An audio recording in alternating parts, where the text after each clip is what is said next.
What is going on, guys? It is iXxDeadmau5xXi here, and the gameplay is not that interesting in this video. I'm very sorry for that. I usually try to shoot for like 5 to 6 minute videos because I think that's kind of like the perfect like length for a 1v1 video with like a good enough commentary to support it and such. So this video is like 7 minutes, I think, 7.5 minutes, something like that, and that's not really like really what I wanted to shoot for. But I'm sorry if it does seem to drag on. But as promised, I will be bringing my opinion of the lack of dead silence. And first of all, thank you to Mustafa for guessing the right answer. I am 18 years old from last week's question. Thank you. I forgot to mention that I need your PSN ID with your answer. So like for this week's question, I'll ask you the question, blah blah blah, and then post your answer with your PSN ID so that I know, like, add you so I can play for the next week, blah blah blah, so on and so forth. So anyway, I'm gonna try to explain to you guys why the lack of dead silence for me personally is a bad thing, and I'll try to like understand like the reason as to why they took it out of the game. I know some other YouTubers have talked to the developers and they have gotten the answer from them as well. They took it out of the game, and I don't really completely agree with that, to be honest, with the other perks that are in the game. So anyway, why is dead silence such a big deal in Call of Duty? Personally, in Black Ops 2, I'm going to compare this to Black Ops 2 because that's honestly what the game looks like to me. In Black Ops 2, they, you guys might not realize this, but Treyarch specifically, like, developed the game so it's, like, not as advantageous to, like, people with headsets as, say, like, NW3 or NW2 or Call of Duty World of War.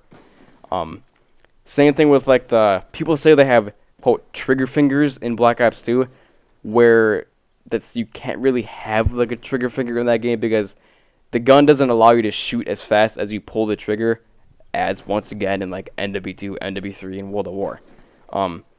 They try to like prevent people who have like those extra outside things helping them. They try to like close it and like balance the game more in that sense.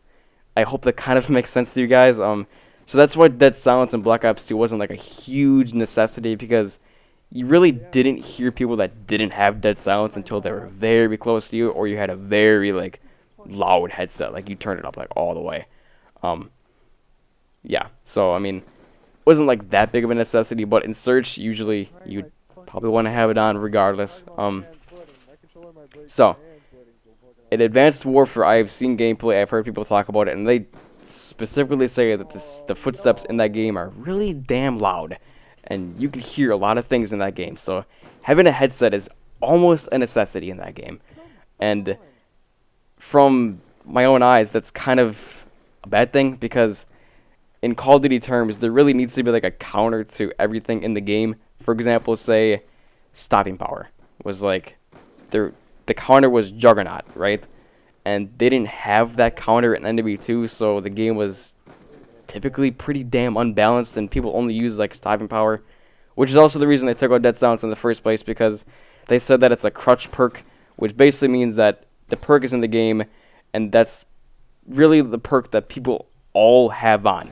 Like, if stopping power was in the game, any perk that like generally like would help you kill somebody faster would be like a crutch perk. People would typically use that perk, and they had to take it out of the game for that reason. I do understand the taking out of stopping power and Juggernaut, but the dead silence, I mean, I understand that people use that perk a lot in like Search and Destroy, and obviously MLG is like, they all use dead silence. It's a must.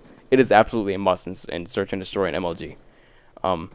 But the fact that there's toughness in the game, which is also, in my opinion and a lot of other people's opinions, a crutch perk that doesn't really like fit together for me, and I didn't really understand like what they're trying to say with that. I mean, I do understand that it's like a crutch perk, and that it was almost a necessity for people to use when they're playing, so people didn't get sound hoarded by, you know, headset users and all that such, and that. But I mean, the fact that it's not in the game will, I don't really think it's gonna necessarily like ruin like respawn game types, which basically means any game that isn't Search and Destroy that you respawn after you get killed, because those are usually like more hectic, and with all the exosuit movements and all the boosting sounds and all the blips on the minimap when you boost, it's not going to be like that big of a deal, I don't really think, except if you're playing Search. I mean, people say that it's gonna increase like skill level and more strategic movements, but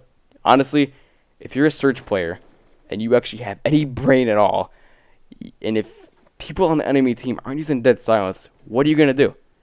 You're gonna sit at the bomb sites, camp the bomb sites in the nearest corner you can find, and sit there and wait till you hear footsteps. That's what I would do. That's what I practically guarantee all my friends would do when they're playing competitive.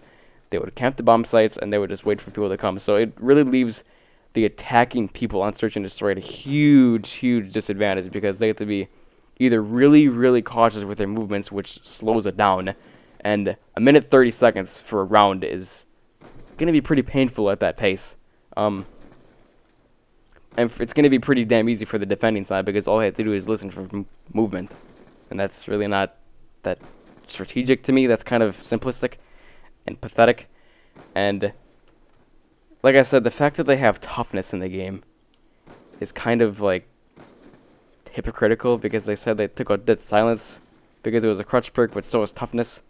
So I mean, I know a lot of people are saying that dead silence should be built into the game, and I don't really agree with that either. I really just think it should be just a perk. It really should have been just a perk, because having it built into the game makes headsets practically useless. Because I mean, it's just, I don't know, like it wouldn't make sense to me for every footstep to be silent in a COD game, or any game, to be honest. But I do agree that toughness should be more of a built-in thing.